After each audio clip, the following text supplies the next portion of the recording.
think I didn't come in with any sort of plan. I think when I got here, we were in the process of development, and I think we're constantly developing and redeveloping. And I knew that I had a particular style of working, and that was primarily collectively. That wherever I work, I recognize that regardless of my title, that I am part of several people's contributions to the institution that I happen to be involved in. And so that was just my orientation when I came in. That's just how I work. And everybody here, from the volunteer leadership to the clerical leadership, was very open and receptive to that, because in fact, I think that's how they work. They may not have called it, collective or consensus or whatever, but that's primarily how they worked. They wanted everybody who was here to want to be here. And having that kind of support just allowed me to just, I guess, bring those sorts of values into play. However, those values, whatever they are, be it compassion or kindness or, humanity, that's what this shul has always been about. And the fact that people were receptive to my wanting to engage in that maybe a little more openly is just a reflection of everything the shul has been about. So I believe that. I believe that the way we treat other people, other human beings, is very much rooted in who we are as a moral and ethical community. It is Jewish standards. It's just not because we're nice people. This really is how we're meant to behave towards each other. And whether it is the staff or the volunteers or the congregants themselves or the clergy or the people who walk in the door delivering packages or the people who deliver our office supplies, you treat them the same because you recognize in them the common humanity. And I think that's what makes this particular shul so special, because at this moment in time, there is clergy and volunteers and staff who have come together and who recognize that common humanity in each other and also of anybody who walks in through these doors.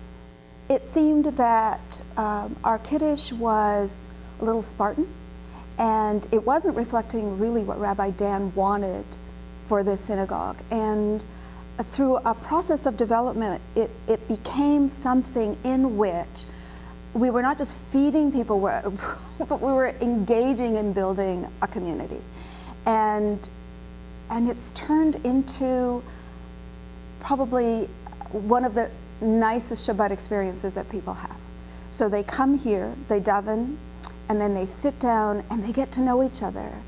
And that's how you build community, is you provide those opportunities for people to come together, and in this case to share food, break bread, in a religious context. And it gives so much more meaning to the day, because you have not just come to pray, you have come to be with each other, with other fellow Jews. I think that I know I felt that it wasn't enough, but that built on Rabbi Dan's vision of what we should be. And so, we started out kind of slowly, like just wanting to introduce different kinds of food, make it a little more inclusive for people who didn't partake in herring and gefilte fish. We wanted it just to be a little bigger than that. And then from there we could see how people reacted, and we knew we had something to work with. But Rabbi Dan's vision was to have people want to spend Shabbat here. So not just to come to services, but to actually spend a good part of their day here. And I think in building that kind of community, we have built something far greater than we really envisioned even. I've often said this to people, that it's one thing to have respect for a rabbi who's your rabbi, but it's another to work with them and still have that respect. And I absolutely do for him. He is a mentor, he's a colleague, he's a wonderful neshama. He is a very loving and compassionate human being, and for my money, he is the gold standard. I think that he has brought something very unique to this place, and I feel this is a unique place in its own right, but he has brought his particular stamp of just his wonderful sense of humor, his care and compassion for our congregants, and but broader than that, his real engagement with the world and wanting to understand our Jewish place in it. And he is so fundamentally attached to his Judaism in a way that I have so much respect for and hope in some small way to be able to emulate. I really feel my being at Beth Jacob is a little besheret. It came at a time when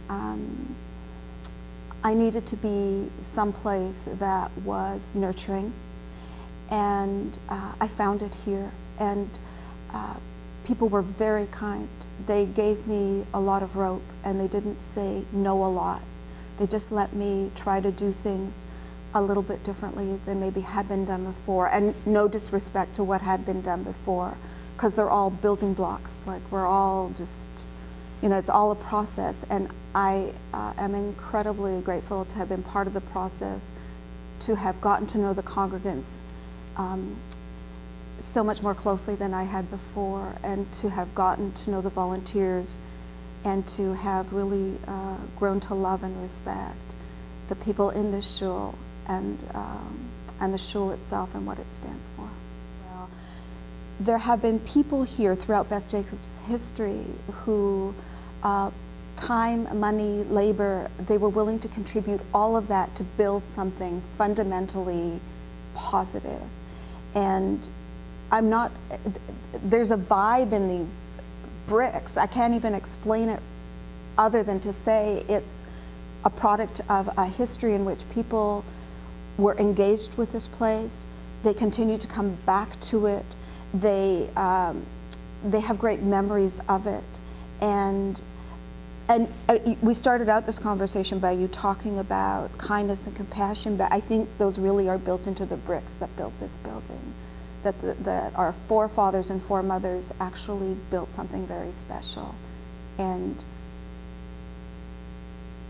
it's not something you can script, and it's not something that you can will into existence. I think it's been here since the very beginning.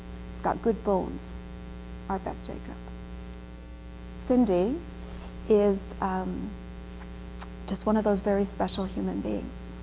She gives everything she engages in 100%, and she comes with such incredible skill. But she also comes to whatever project she takes on with a lot of love and a lot of compassion for the people who are engaged in the project. So whether it's Out of the Cold or whether it's Beth Jacob Synagogue, she brings to it this incredible positive vibe and faith that we can do things. And I have incredible confidence in her leadership. I think that she is a role model for other people in this shul, not just for what she gives, but what she's willing to take on. And she has taken on probably more than she originally envisioned, but she's doing it in the same way that Cindy does everything, and that's with both feet. I love her. I am so grateful to be able to work with her, and I pray to God that we'll be able to work together for a long time.